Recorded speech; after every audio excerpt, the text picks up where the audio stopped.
A state agency that handles your taxes has been stockpiling weapons and tactical gear. That has people asking why. News 13's Kim Holland gets to the bottom of it on special assignment.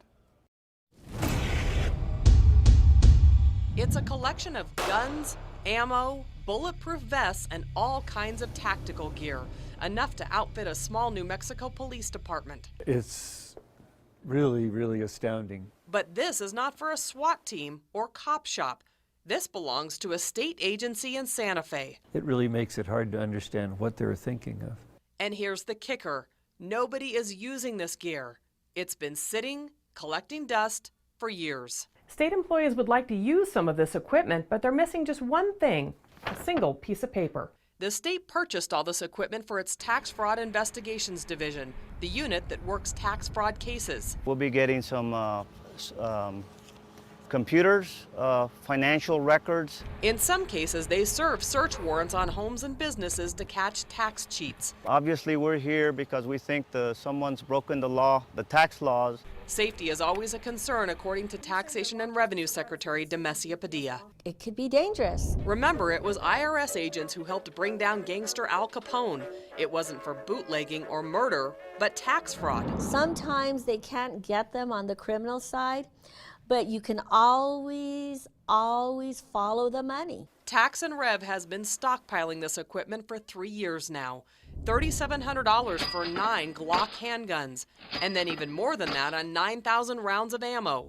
Throw in another $2,300 for gun lock boxes, and thousands more on bulletproof vests, handcuffs, headsets, Stealth Force boots, tactical knee pads, and pepper spray. It's just way overkill. And then there's this. Tax and Rev bought a battering ram for $275. Is that necessary for your department? Yes, a battering ram will be necessary. When we execute our own search warrants, if they don't open the door and we have a search warrant, we have the ability to open the door. But here's the catch. The Tax Fraud Investigations Division currently doesn't have anybody on staff to execute a warrant. In the past, they've attended the state's 16-week law enforcement academy to receive their police certification, but only 2 have completed the course, and Padilla says they find other jobs and leave. So now all the guns and tactical gear are collecting dust. A lot of money being spent that's never going to get on stuff that'll never be used. It'll sit on a shelf.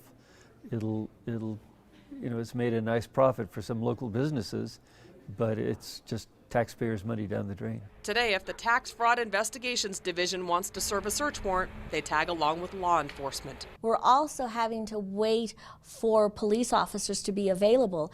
And sometimes white-collar crime is not on the top priority. Secretary Padilla says she'll have 2 or 3 employees certified by January so they can start executing search warrants and begin using some of this equipment. And she says she's looking at ways to keep her agents so all this gear can be put to use. Kim Holland, KRQE News 13.